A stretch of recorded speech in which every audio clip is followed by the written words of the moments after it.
suis Patrick Duvaux, vice-président de l'Université Paris-Saclay et président de sa fondation.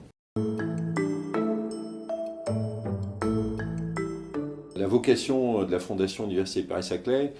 c'est d'accélérer l'ensemble des missions de l'Université de formation, recherche, innovation. Et ça se fait en activant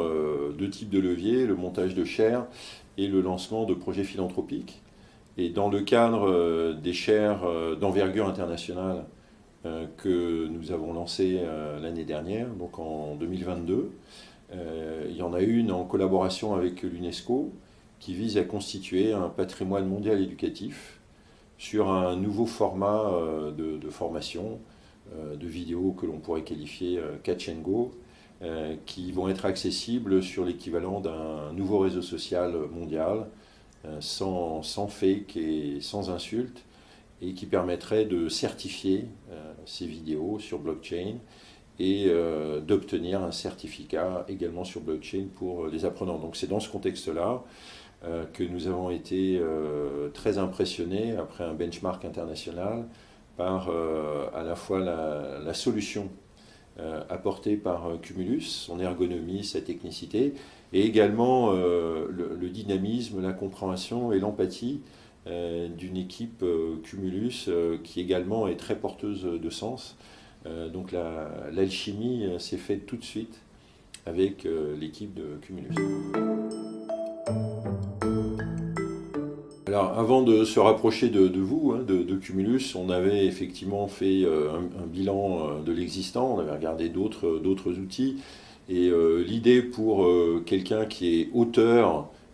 éventuellement de contenu, auteur de vidéos, c'est d'avoir une fluidité comme pratiquement le prolongement de sa conception, le prolongement de ses idées, qui ne l'arrête pas dans son acte de création. Et on trouve cette fluidité dans la création même des vidéos interactives de Cumulus. Ça se passe un petit peu par module, comme des pièces que l'on assemble à la carte, sur mesure, que ce soit du texte, que ce soit de la voix off, que ce soit des vidéos illustratives, que ce soit des images illustratives. Donc on retrouve cette fluidité, cette ergonomie qui fait que l'acte de création est un acte continu dans lequel on continue de prendre du plaisir.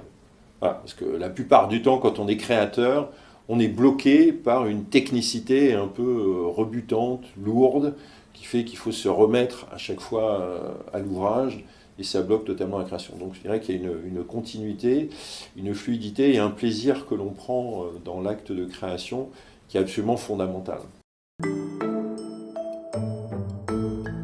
Les perspectives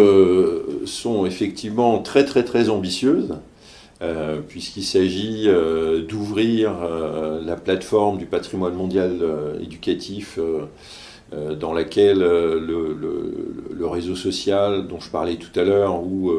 des apprenants pourront se connecter, définir un profil aussi facilement que sur un réseau social, et apprendre et surtout certifier un apprentissage qui est une forme de contrat social, quel que soit l'endroit où on se trouve dans le monde, quelle que soit finalement la langue que l'on pratique. Donc la perspective, c'est révolutionner totalement en collaboration avec l'UNESCO. C'est d'ailleurs pour ça que l'UNESCO nous a inscrit sur sa feuille de route de l'objectif de développement durable numéro 4, donc qui est une éducation de qualité pour toutes et tous dans le monde. Cette perspective,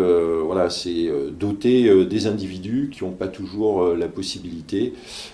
finalement de se former pour différentes raisons, et bien d'avoir ce levier social, ce levier de croissance dans la vie, de manière très fluide, aussi facilement que sur un réseau social, mais à la différence de tous les réseaux sociaux, avec la légitimité, avec l'authentification